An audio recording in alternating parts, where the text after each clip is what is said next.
지난 주일에는 교회가 시작된 배경에 순종과 기다림이 있었다는 말씀을 나눴습니다. 예루살렘을 떠나지 말고 아버지께서 약속하신 것을 기다리라는 예수님의 마지막 분부에 순종하여 예루살렘에 머물며 약속하신 것을 기다리며 오로지 기도에 힘쓰던 어느 날 한 사건이 일어납니다. 오늘 본문은 그 사건의 전모를 증거합니다. 함께 모여 기도하던 중에 오순절 날이 이르렀습니다. 오순절은 유대인들이 지키던 3대 절기 중 하나입니다. 절기는 그 원뜻대로 풀어 말하자면 예정된 시간, 계획해 놓으신 때라는 뜻이 담긴 용어입니다. 제가 좋아하는 성경 구절 중 하나가 로마서 11장 29절인데 하나님의 은사와 부르심에는 후회하심이 없느니라는 말씀입니다. 하나님은 계획하신 일을 예정하신 때에 정확히 성취하시는 분이기에 하나님을 가리켜서 실수가 없으신 하나님이다 라고 말합니다. 그 놀라운 하나님의 주권을 이스라엘 백성들이 공동체적으로 고백하는 것이 바로 절기입니다. 오순절 절기에도 바로 그런 하나님의 주권을 고백하는 공동체적인 신앙 고백이 담겨 있어요. 물질적으로는 6월절이 지나 첫 곡식단을 거두게 하신 때로부터 7 안식일이 지난 후 언제나 해마다 그때가 되면 동일하게 어김없이 풍성한 수확을 거두어 저장할 수 있게 하시는 하나님의 은혜를 고백하는 절기가 오순절이고, 영적으로는 6월절 은혜로 출애굽의 길을 열어주신 후에 50일이 지난 때에 시내산에서 모세를 통해 계명을 주셔서 하나님의 거룩한 백성으로 불러 세우신 은혜를 감사하는 절기가 오순절입니다. 6월절은 출애굽의 역사가 시작된 날이기도 하고 이스라엘 백성들에게는 새해가 시작되는 날이기도 하여서 6월절 다음 날 무교절이 시작되면 집에 있는 모든 묵은 누룩을 다 내다버리고 집 안팎을 깨끗하게 청소합니다. 그런 다음 누룩을 넣지 않은 빵을 만들어 식탁을 차립니다. 식탁 한가운데 엄마 아빠가 딱 앉고 그 오른쪽에 집에서 가장 나이 어린 자녀가 앉고 그렇게 나이 순으로 삥 둘러 앉은 다음에 엄마 아빠의 그 가장의 왼쪽 자리에 몇 자리는 이제 손님들을 위하여 남겨두는데 그 자리를 엘리야의 자리라고 부른다고 합니다. 유대 랍비 아브라함 조수아 헤셀이 안식이라는 책을 지었는데요. 그 책을 보면 절기 식탁의 분위기가 아주 자세히 표현되어 있습니다. 절기가 되면 식탁에 초를 이렇게 켜고 그 집에 어머니가 6월절 기도문을 낭송함으로써 6월절 만찬이 시작된다고 합니다. 그 분위기가 얼마나 경이롭고 평화로운지 절기 식탁은 하나님의 평화와 안식을 경험하기에 충분한 자리였다라고 아브라함 조수아 헤셀이 회상하면서 그 안식이라는 책에 절기 식탁의 은혜를 기록해 놓았어요. 우리 예수님도 제자들과 함께 다락방에서 6월절 만찬 나누실 때 떡을 돌리시고 잔도 돌리시면서 식사를 마무리하셨는데 6월절 식탁에서 집안의 가장인 아버지가 떡과 잔을 4번 돌리면서 가족을 축복함으로 6월절 만찬을 끝맺었다고 합니다. 그리고 만찬이 끝날 때 아버지가 누룩을 넣지 않은 빵, 무교병을 3등분으로 자른다고 합니다. 무교병, 누룩을 넣지 않는 그 빵을 이스라엘 사람들은 마짜라고 부른다고 그래요. 한번 같이 해볼까요? 마짜. 어릴 때 이 말 들으면 겁나잖아요. 승률이 한번 맞아야지 잘못했어 이러면 겁나는데 그런 뜻이 아니고 누룩을 넣지 않는 빵, 그거를 마짜라고 한답니다. 아빠가 엄마는 유월절 기도문을 낭송하면서 초를 다 켜고 그렇게 가족을 축복하고, 그렇게 식사가 끝나고 나면 아빠는 맛자를 3등분으로 잘라서 그 가운데 토막을 흥금으로 싸가지고 아이들 앞에 들어 보이고서 오순절이 되기까지 이 맛자를 찾으라고 말합니다. 그러면 아이들이 왜 맛자를 흥금에 싸둡니까? 하고 묻습니다. 관례적으로 그런다는 거죠. 이 풍습은 출애굽기 12장 26절 27절에 기록되어 있는 하나님의 명령으로부터 시작된 것입니다. 이후에 너희 자녀가 이 예식이 무슨 뜻입니까? 묻거든 너희는 이르기를 이는 여호와의 유월절 희생이라. 여호와께서 애굽 사람을 치실 때에 애굽에 있는 이스라엘 자손의 집을 넘어사 우리의 집을 구원하셨느니라 하라 하매 백성이 머리 숙여 경배하니라고 기록된 말씀대로 전통을 지키게 된 겁니다. 아이들이 왜 맛자를 흥금에 싸두죠 하고 물으면 아버지는 이 말씀을 전해준 다음에 이제 맛자와 함께 숨길 말씀 쪽지들을 아이들에게 보여주면서 찾으면 오순절 절기 때에 선물이 있을 것이다 라고 약속하면서 식탁에 놓여있는 은잔을 숟가락으로 땡 하고 치면서 유월절 식사를 마치게 된다고 합니다. 그리고 나서 온 가족이 함께 하루의 시간을 정해놓고 오순절이 되기까지 룻기를 비롯해서 몇 성경을 매일 함께 낭송하고 기도하는 시간을 가지다가 드디어 50일째에 오순절이 오면 오순절 식탁을 준비하게 된다고 합니다. 그때 아이들이 숨겨놓은 맛자와 말씀 쪽지들을 찾아가지고 은잔을 땡 두드리면서 맛자! 하고 외치면 부모가 오순절 식탁에 준비해놓은 선물을 다 내놓는다고 그래요. 너무 좋죠. 지금도 유대인들은 세계 어디에 흩어져 있든지 3대 절기는 꼭 지키고 가능한 한 가족과 친지들이 함께 모여서 이 3대 절기 식사만큼은 그런 분위기 속에 즐긴다고 합니다. 그러니 그런 영적 신앙적 분위기에서 자라고 하나님께서 이스라엘에게 때에 따라 정확하게 예정된 시간에 정확하게 틀림없이 은혜를 베푸신 그 하나님의 주권을 가족이 공동체적으로 고백하는 그런 신앙의 전통을 지켜오는 유대인들이 세계의 각 분야를 주도하는 것은 당연한 일이라고 생각을 합니다. 지금 우리는 K-팝이니 이번에 또 우리 드라마 오징어 게임의 그 원로 연극인 오영수 씨가 오스카상 나무조연상 받았다고 좋아하잖아요. 여러분 그 오스카상을 그 심사하는 위원들 대부분이 유대인들이라는 거예요. 우리는 그 하나 바꿔서 좋아하는데 세계의 자본의 흐름을 좌우하는 그 배경에 그 대부분이 유대인들이라는 거죠.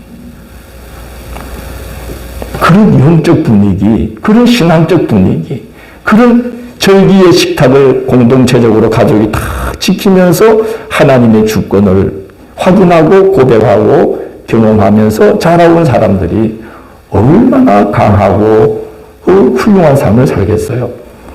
상사 주재원들과 바이어들의 말에 의하면 상대하기가 가장 힘든 사람들, 유대인 바이어들이래요.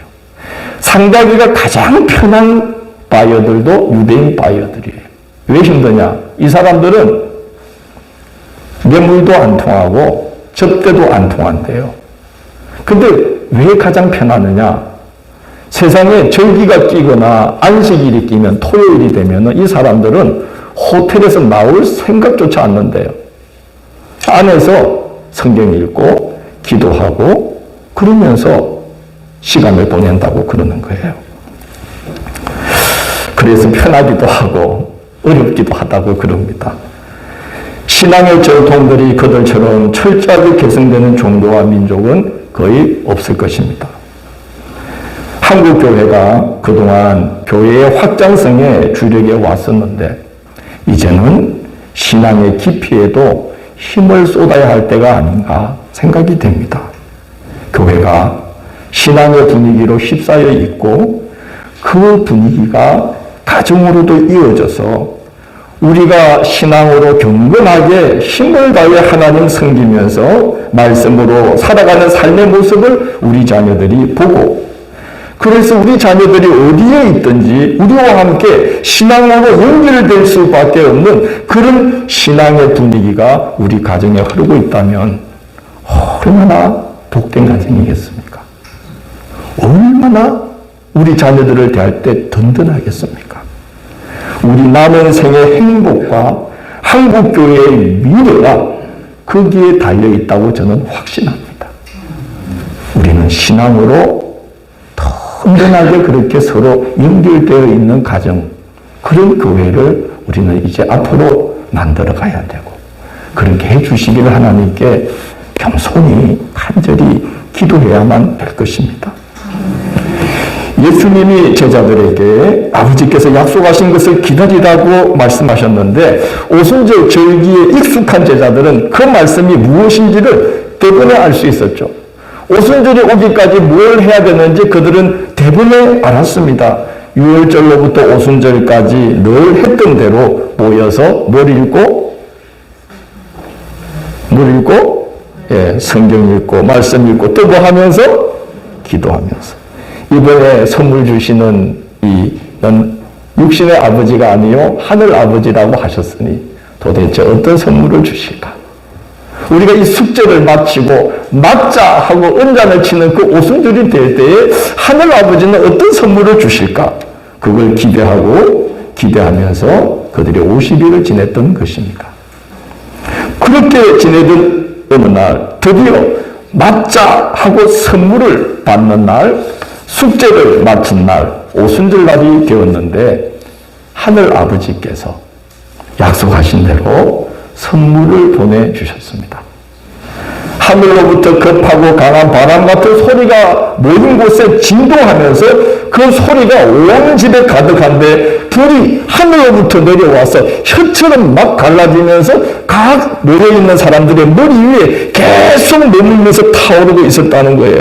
그 불이 각 사람에게 성령으로 임하셔가지고 한 사람 한 사람을 성령으로 충만하며 이르기까지 역사하시고 계셨는데 어느 순간 그들 모인 사람들의 입이 열려서 각기 다른 언어들로 막 말을 하기 시작했다는 겁니다. 이걸 뭐라 그러죠? 방언이라 그러죠. 근데 우리가 알고 있는 방언과는 사뭇 달랐어요. 우리가 어릴 때 교회마다 방언의 은사가 대단했죠. 부흥회가 굉장히 많았어요. 옆 교회에서 부흥회 한다 그러면 우리는 교회가 전체가 갔어요. 부흥회 참석해서 은혜 받으려고. 가면은 뭐 찬송 부르고 막 통성 기도하다가 어른들이 방언이 터진 거예요. 그리고 은혜 받고 돌아올 때 한 10여리 거리를 걸어오는데 정말 장관이죠. 어른들이 앞장서 가면서 찬송 부르고 방언 터진 분들은 앞에서 막 방언하면서 가는 거예요. 랄랄라 쎄쎄쎄 떼떼떼 아세라바 캐세라바 하고 가면 우리는 또 뒤에서 따라하는 거예요. 그렇게 하면 되는 줄 알고 랄랄라 쎄쎄쎄 떼떼떼. 며칠 지나면 학교에 소문이 쫙 퍼집니다. 성비가 희한한 걸 받았다더라. 그래가지고 애들이 제 옆에 모이는 거예요. 야, 성균아, 너 이상한 거 한다며. 한번 해봐라. 야, 그거 아무나 하는 거 아니다. 해달라고 해서 아무나 또 하고 싶다고 되는 것도 아니다. 그럼 또 애들이 막 더 달라붙어요. 야, 그러지 말고 한 번만 보이도 딱 한 번만 해봐라. 그러면 좀 빼다가 하는 거죠. 랄랄라 쎄쎄쎄 떼떼떼 와세르바 캐세르바 그러면 애들이 막 확 놀라는 거예요. 야, 니 대단하다. 우차가 그걸 할 수 있노? 교회 나온나? 교회 나오면 다 받는다. 그래가지고 참 방언도 할 줄 모르는 사람이 방언으로 전도도 하고 그랬습니다. 근데 이제 목회를 하다가 주님께서 불쌍히 여기셔서 방언이 열리게 해주셨어요. 방언으로 기도해 보니까 참 좋은 게 합심 기도할 때 내 속에 있는 심령 깊은 곳의 상처를 하나님께 보여드리는데 그거 옆에 사람도 같이 기도하는데 말하기가 어려운데 방언으로 다 기도하니까 그 심령의 깊은 곳에 그것을 하나님께 끄집어낼 수 있어서 그게 좋은 것 같아요. 그리고 깊은 기도를 오래 할 수 있어서 방언 기도가 참 좋은 은사구나 하는 것을 그때 느끼게 되었습니다. 그러나 그런 방언은 바울 사도의 말에 의하면 교회 공동체에는 별 유익이 없다. 그래서 바울 사도는 깨달은 마음으로 5마디 말을 하는 것이 몇 마디 방언으로 1만 마디 방언으로 하는 것보다 깨달은 마음으로 5마디 하는 것이 더 나으니라. 그렇게 말하면서 내가 여러분들에게 더 큰 은사, 가장 좋은 것을 여러분들에게 보여줄 것이니 그걸 사모하십시오. 그러면서 고린도전서 13장에 가면 무슨 은사를 말하죠? 사랑의 은사를 말해요.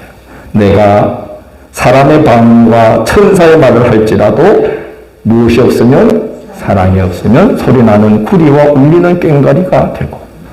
그렇죠. 내가 사랑이 없다면 아무리 천사의 방언 같은 거를 해도 사람들이 보기에는 이 나무 토막이 똑 하고 소리 내는 것과 뭐가 다르겠느냐 그거예요.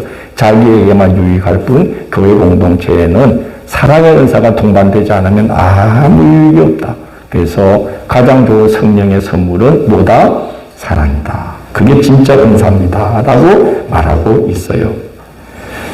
그런데 오순절에 성령께서 말하시게 하심으로 터져나온 방언은 우리가 흔히 들었던 그런 방언이 아니었잖아요.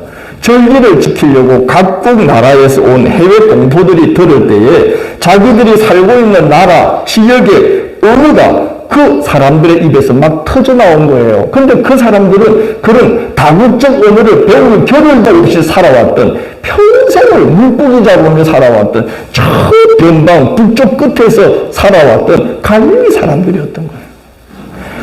언어를 배울 겨를이 없었던 갈릴리 사람들이 어떻게 자기들이 다 흩어져 살고 있는 그 다양한 나라, 해외 동포들이 살고 있는 지역의 언어와 그 나라들의 말로 갈릴리 사람들이 입으로 뭔가를 막 말하고 있는데 자세히 들어보니까 하나님의 큰일 말함을 듣게 되었다고 11절에 기록되어 있어요. 그들이 다 하나님의 큰일 말함을 들었노라. 그렇게 기록되어 있죠. 그들의 입에서는 각국 나라 언어로 하나님의 큰일, 즉 하나님께서 세상을 구원하기 위해 하나밖에 없는 아들 예수를 세상에 보내신 것과 그 예수가 우리 죄를 대속하기 위해서 십자가에 달려서 죽임을 당했으며 하나님께서 그 예수를 죽음 가운데서 다시 살리사 우리의 주와 그리스도가 되게 하셨고 지금 당신들이 보는 바와 같이 성령을 선물로 주셨노라. 이렇게 하나님의 큰 일을 각국 나라 언어로 갈릴리 사람들이 외치고 있었던 겁니다. 깜짝 놀라서 사람들이 몰려들었는데 베드로가 11사도와 함께 딱 서서 유대인들과 예루살렘에 사는 모든 사람들아 이 일을 너희로 알게 할 것이니 내 말에 귀를 기울이라 하고 말씀을 전하기 시작합니다. 저는 이 본문 보면서 놀라운 일이 벌어졌다. 여기서 뭐가 놀랍죠? 언어를 배울 수 없었던 사람들이 각국 나라 언어로 말하는 것도 놀랍지만 더 놀라운 건 뭐겠습니까? 이들은 얼마 전까지, 방금 전까지 어디에 있었죠? 다락방에. 어떤 식으로 있었죠? 모든 문을 걸어 닫고. 왜 그랬죠? 마음이 어때서? 두려워서. 누가 두려운 거죠? 예수 그리스도를 십자가에 간단히 법적 절차도 거치지 않고 단번에 십자가에 매달아 죽일 수 있었던 무시무시한 힘을 가진 예루살렘 사람들이 두려워서 골방에 문을 닫고 있었던 사람들이에요. 그런데 이들이 지금 베드로와 사도들과 이 사람들이 문을 박차고 나와서 누구 앞에 선 거예요? 그리고 뭐라 그럽니까? 유대인들과 어느 사람들아? 예루살렘 사람들아. 우리의 말을 들어보시오. 하고 외치는 하나님의 구원의 큰 역사를 사람들 앞에서 전하기 시작했다는 겁니다. 저는 이게 너무 놀라운 변화라고 생각합니다. 우리에게도 성령이 임하셔서 이런 변화와 은혜를 허락해 주시기 사모합시다. 성경에 보면 이런 일이 비일비재하게 나오잖아요. 한 사마리아 여자가 해가 쨍쨍 내릴 때는 저무에 물을 길러 나갔습니다. 왜 그랬죠? 원인들은 한 명도 12시에 물길로 안 나와요. 해가 너무 내리쬐어서. 해질녘에 물길로 나오는데 이 여인은 동네 여인들 마주치기가 힘든 여인이었던 거예요. 부끄러운 여인이었던 거예요. 그런데 예수님을 만났어요. 예수님과 대화를 나누었어요. 예수님이 자기를 그리스도라고 밝히신 다음에 내가 주는 물을 마시는 자는 그 배에서 생수가 대답 안 먹으면 계속 요구합니다. 생수가 강같이 흘러나리라 딱 말씀하는데 여인에게 뭔가가 확 임했어요. 그 배에 정말 하나님이 주시는 그 은혜가 딱 임한 거예요. 물동이를 들여두고 어디로 달려가죠? 마을로 쫓아가가지고 누구 앞에 섭니까? 마을 사람들 앞에 서서 이곳으로 내가 그리스도를 만났습니다 하고 외친 거예요. 방금 전까지 어땠죠? 사람들을 보기가 두려워서 아무도 물 들어오지 않는 12시에 물동이를 쥐고 왔던 거예요. 사람들 마주치면 아우 저 여자, 아우 저 옆에 품행이 아우 저 우리 동네에 없어져야 될 이런데 이게 두려워서 12시 해가 쨍쨍 내리쬐는 정오에 물길로 왔던 이 여인이 예수님을 만난 다음에 성령이 그 마음에 임하니까 물동이를 버려두고 그렇게 두려워했던 사람들 앞에 탁 서서 내가 그리스도를 만났습니다. 이렇게 자기 자신에 대해서 자유해지는 선물을 받게 된 것입니다. 지금 베드로와 요한 사도와 120 무리가 바로 그런 상태에 있는 거예요. 이제는 두렵지 않은 거죠.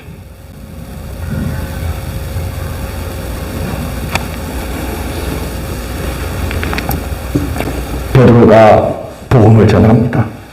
아까 앞서 11절에 기록된 바로 하나님께서 예수로 말미암아 행하신 큰 일이 무엇인지를 쭉 전합니다. 그게 바로 복음의 내용이었습니다. 간단한 내용이죠. 너희가 하나님의 아들 예수를 무법자들의 손을 빌려 못 박아 죽였으나 하나님께서 그를 사망의 고통에서 풀어 살리셨으니 이는 그가 사망에 매여 있을 수 없었습니다. 이 예수를 하나님이 다시 살리셨으니 우리가 다 이 일의 증인이로다.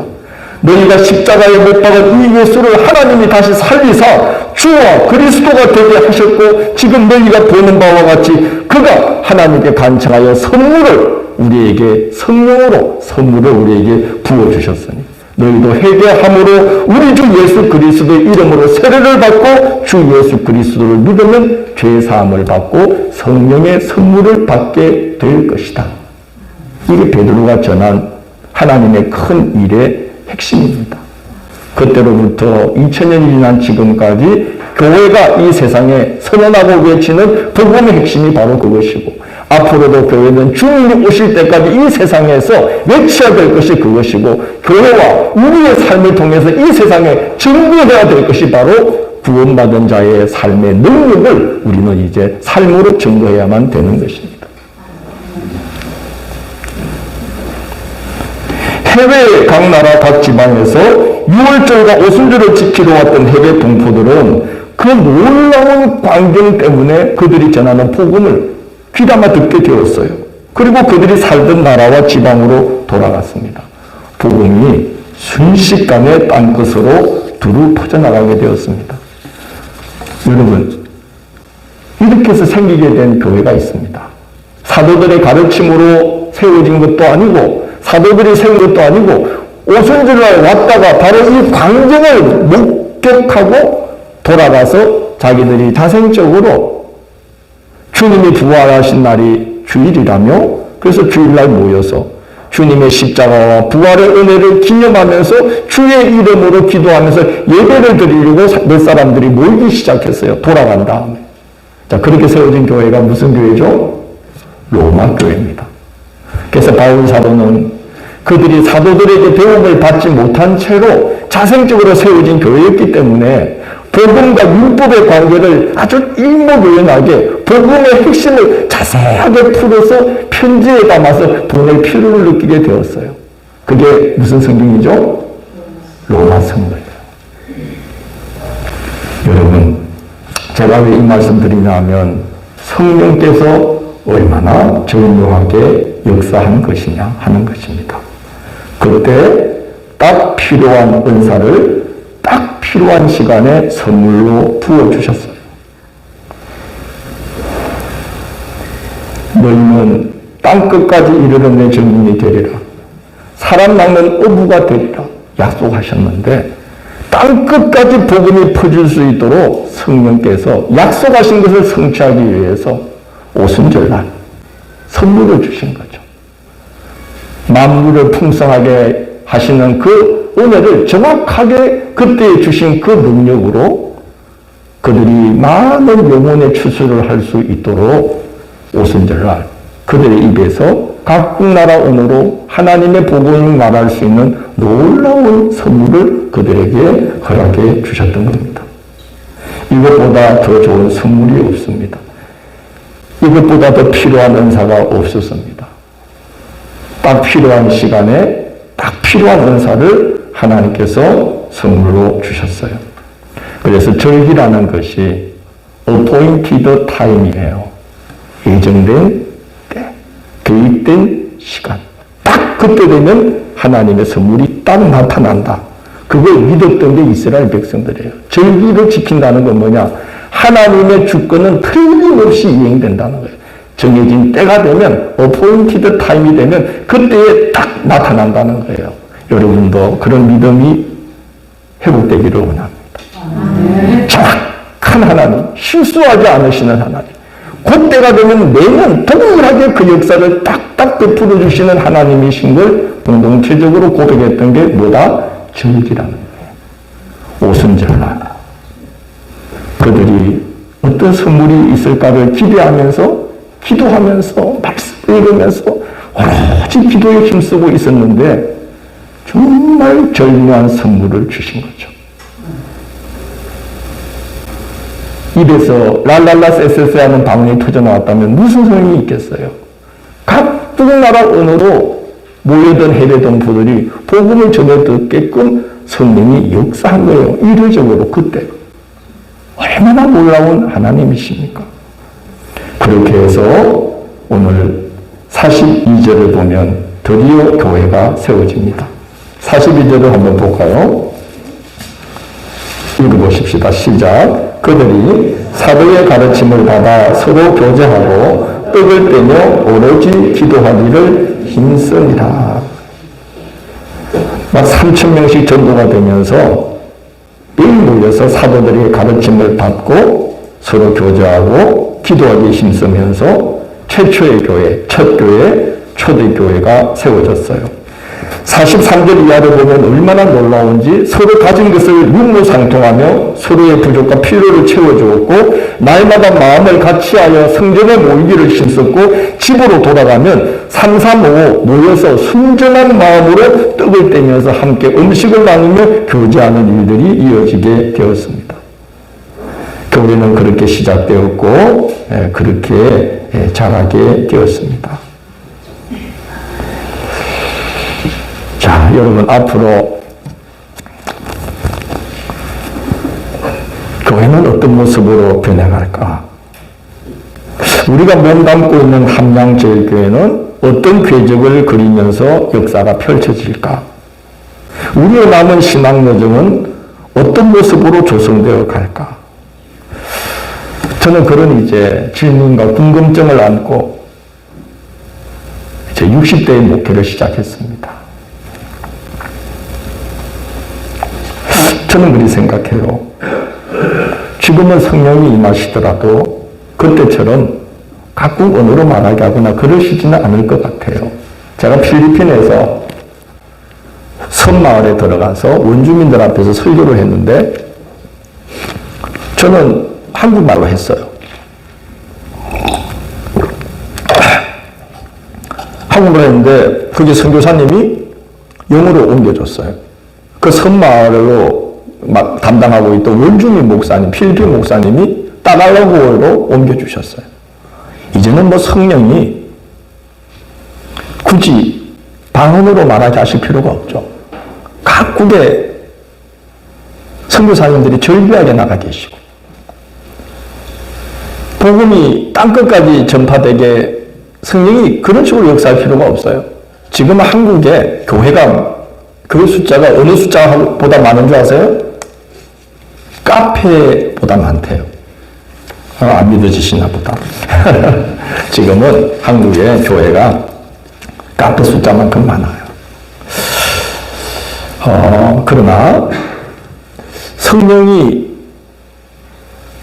임하시면 이제 우리 시대에 필요한 방법으로 난 역사할 거라고 믿습니다. 정확히 하시는 분이기 때문에 지금 우리 교회에 꼭 필요한 것을 주실 거라고 믿어요. 앞으로 우리 교회가 나아가야 될 방향에 반드시 필요한 걸 주실 거라고 봐요. 우리의 남은 인생이, 우리 성도님들의 남은 인생이 정말 아름다운 궤적을 그리면서 남은 인생을 살다가 열매를 많이 맺고 하나님 부르심 앞에 홀가분하게 딱 설 수 있는 그 삶을 살 수 있는 어떤 선물을 주실 거라고 믿어요. 그러나 성령만이 하실 수 있는 겁니다.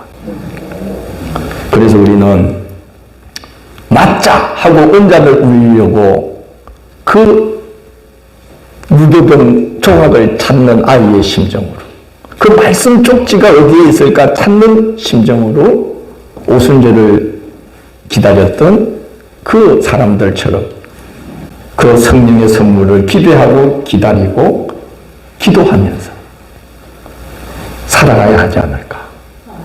그게 우리가 해야 될 몫이 아닐까. 그래서 함양제일교회, 그 교회는 말씀을 몰랐던 자들이 교회에 오면 말씀의 풍성한 은혜를 배워 알게 되고, 할렐루야. 기도를 몰랐던 자들이 그 교회에 오면 기도의 열심에 불이 붙게 되고, 기도를 잃어버렸던 자들이 그 교회만 가면 기도의 불을 회복하게 되고, 열심이었던 자가 그 교회만 가면 열심이 확 식어지고, 아니죠. 말 거꾸로 했네. 아주 참신해서 야, 저 사람 정말 좋은 그릇 되겠다 싶은 사람이 그 교회만 가면 이상해져. 아닌가? 잘 말을 잘못했다 그러죠? 거꾸로 해야 된다 그러죠? 다 그 교회만 보내면 정말 성령의 선물을 받아서 우리 시대에 꼭 필요한 하나님의 사람으로 정말 알곡처럼 한 명 한 명을 딱 세워내는 교회.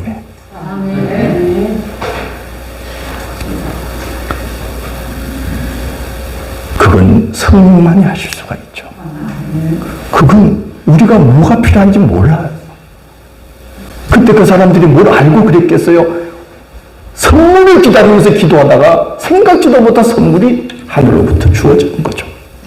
향후 2000년을 끌어갈 자산을 주신 거예요. 여러분, 이제 우리가 뭘 해야 될까요?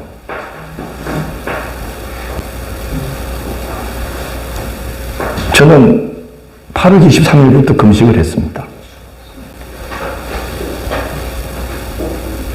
매일. 저녁을 했는데, 저녁을 누가 먹어야 되면 반드시 점심이나 아침을 굶었어요.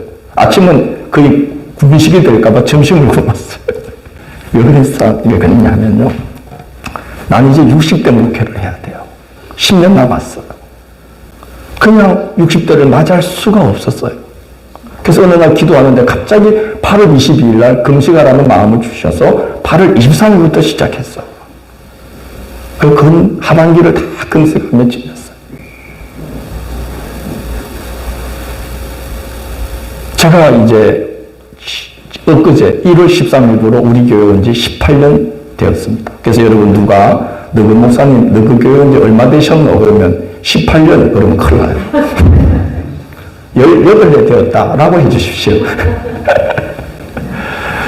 저는 하나님 앞에 4개월간 기도했습니다. 주님, 돌아보니 열매가 없습니다. 18년을 지냈는데 아직도 우리는 가야 될 길이 멀고 해야 될 일이 너무나 많고 우리가 세워져야 될 일이 너무나 많습니다. 나 저는 못합니다. 주님 아시지 않아요? 18년간 저는 있는 힘을 다해서 주력해왔는데 아직도 저는 부족합니다. 주님 저를 아시지 않습니까? 우리 아시지 않습니까? 똑같이 역사하시면 우리는 똑같은 걸 반복하다가 허무하게 10년이 갈 겁니다. 나는 그렇게 주님 앞에 설 수가 없습니다. 새 변화를 주십시오.